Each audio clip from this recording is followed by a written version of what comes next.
Hello everyone, my name is Joanna, and here you can find support in healing your insecure attachment style and improve your relationships. Today we'll talk about very important part of our relationships that creates healthy and fulfilling relationships, and it's communication, and especially today we'll focus on apology. During my career, I've met many people who ask me to help them to express apology to partners. Mostly there were men that they were trying to apologize and win back their fearful avoidant partner. Unfortunately, I must say that in many cases that was too late. The damage was already done. So today we'll focus on how to express apology, how to repair a relationship, how to use this healthy coping mechanism in the relationship so our relationship will not fall apart. Here in this channel, I encourage you to work on your triggers, on your behavior patterns or your coping mechanisms that are damaging the relationships. And I also created a journal you can download. There is a link below. You can download this journal. It will help you to be more aware of your triggers and how to work through these patterns that are unfortunately challenging and damaging our relationships. So for fearful avoidance, and any insecure attachment style is avoiding conflicts, any form of argument. However, when we focus right now on the fearful avoidant attachment style, for us, because that was my attachment, for us it's a process where we are able to repress, handle, and not express hurts, especially when there is a process of small hurts, small boundary violations, disappointments. We kind of repress this, we hide this, we cope unhealthy with this hurts. And at some point, there is this moment when it's too much, there is a too big buildup, and we almost explode. Because usually a fearful avoidant person will show up for themselves and express the pain and hurt in a very strong language, quite intense emotions, maybe even using shaming, criticism, and devaluing partner in the process. Very often, once this is done, we express pain and deep hurt through that intense emotions, strong language, all of this devaluation and criticism.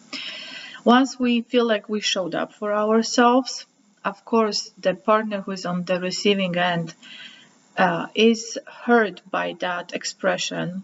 And if this is, for example, dismissive avoidant partner, it will be really too much for that person, and it will really activate their core wounds. And after this is done, we are going through the process of not talking. There is emotional withdrawal, then it's a process of reconnection, and even at some point we are actually trying to apologize. So I encourage you to in this channel and in the coaching sessions, I encourage you to be familiar, to get to know yourself, to see your patterns, to see, to discover what are your triggers, because there is nothing more important and better for the relationship when you are able to regulate yourself, know yourself, be able to express. This helps us to feel really seen, really safe in our relationship and understood. So that's why I encourage you to always pay attention to this. And in this video, I will read 2 letters that I created as an apology letter, as a maybe more even showing accountability and responsibility and showing partner, hey, I see how my coping mechanisms, my attitude, my beliefs are hurting you. So this proper, sincere apology is supposed to include few steps. 1, we want to acknowledge hurt. 2, we want to take responsibility. 3, we need to express remorse. 4, we want to ask for forgiveness. 5, we want to make amendments. And 6, we want to demonstrate the change. In my letters, which I will be reading in the end of this video, I heavily focus on taking responsibility and expressing to partner, hey, I really see you. In what I will read, you will not see this part of asking for forgiveness. And of course, demonstrating change is that part where you applying everything what you're realizing and what you understanding about yourself and your partner. So this will not be included there. However, I want you to listen to this and see how if someone was able to take responsibility and apologize and express that remorse and express that desire to repair, and especially when you feel so seen, so understood, how this helps you to reconnect with that person. So I hope you will enjoy this. If you have any questions or comments, please leave below. And I would like to invite you to just listening to these letters. Thank you. This first letter is from Fearful Avoidant partner to Dismissive partner. Dear Tom, I see how my way of showing you how deeply hurt I feel hurts you. I see how sure I feel that you don't care about me, because if you did, I would not feel hurt right now. In these painful moments, I am sure you see me as not worthy, not good enough, bad and broken. I see how I want you to see me and my pain, how it hurts me. I see how I express this to you. I see how strong my emotions and my expression are. I understand that this makes you feel overpowered and helpless, because the way I want you to see that I feel hurt ends up hurting you. So now you are in pain and cannot even acknowledge mine. I see how the strong belief that you don't care about me, that you don't appreciate me, that I am not important to you feels unfair to you. It feels like a very painful accusation and touches your core wound of being not good enough. I see how you shut down when I'm able to prove to you that what you did or didn't do was wrong or hurtful. I see how persistent I am in showing you that you are doing things that are wrong and hurtful. And the more intense my emotions are, the more overpowered you feel, and the less you can see my pain and show interest in my experience. I just feel so helpless and hurt, and I am convinced that if you will see it, it will finally stop. I feel so insignificant in this moment, so irrelevant, and feel like everything I do to create this relationship is not good enough. I am in panic mode because if you do not see it, then I will have to live with the belief that there is something wrong with me, that relationship is something I cannot have or do, or is not for me. I know that every day I do my best to make this relationship work, to make you happy, to care for you and for our family. I feel hurt when you are harsh with me or when you keep emotional distance from me. I feel rejected and unwanted. I know that I felt this way with my dad. I needed his attention, approval, interest, and desire to be with me. This lack of desire to connect with me, to get to know me, is the most painful thing. It really makes me feel unworthy. I see that the way I show up for myself, the way I want you to see my pain, is what is hurting you.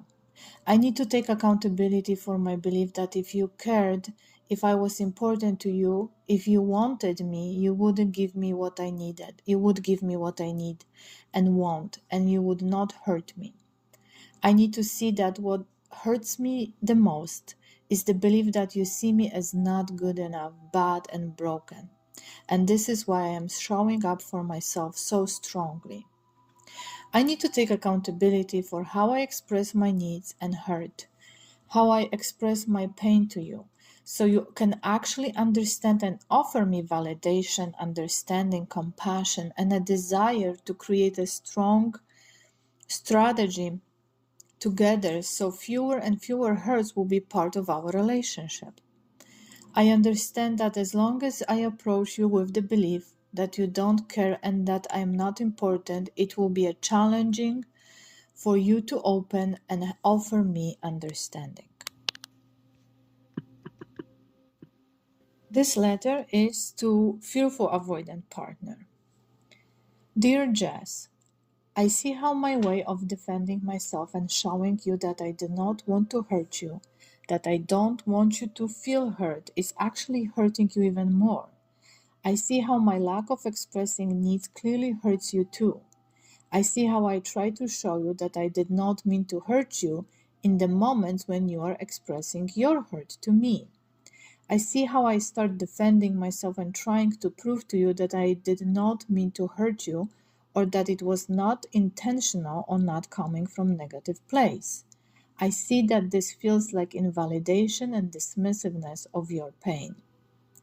In these moments, I am not acknowledging your pain. I am not validating that what I did or did not do was hurtful to you, and that you have a right to feel hurt in this experience. Instead, I'm trying to show you that my behavior or lack of action was coming from an innocent place. I want to offer you more interest into your pain and disappointment and show you that I really care about how you feel. I know that in these moments I am not offering this to you because I believe I am helpless and bad. I know that I feel shame. In these moments when I realize that I did something that caused you pain, stress, or disappointment, I feel the same way as with my mom. I felt helpless and overpowered, and the best way to survive with her was to avoid and shut down. I understand your pain, how it feels unseen and dismissed, because I felt this way with my mom. I just shut down, withdraw, avoid, or even if I felt or when I feel that I should not be punished, I become more defensive and invalidating. In these moments, I would like to offer you what you need: my validation, understanding, care, and strategy to prevent this in the future. I would be able to do that if you could hear that what I did or did not do hurt you, but also that you know this reason it happened is not because I don't care about you or because I see you as bad or unworthy, because this is never the case. I need to take accountability for how I deal with my shame, stress, and feeling tired. So I'm able to express my needs, express how to support me, and be able to offer a strategy for us to solve challenges. I need to see how my behavior, tendencies, and automatic reactions are hurting you, because it is hard for you to feel connected with me when I am angry, tired, or stressed. It is hard for you when I don't address things on time. It is hard for you to feel loved when I don't express my appreciation, when I don't recognize your efforts, your concerns about me, and efforts to make me happy.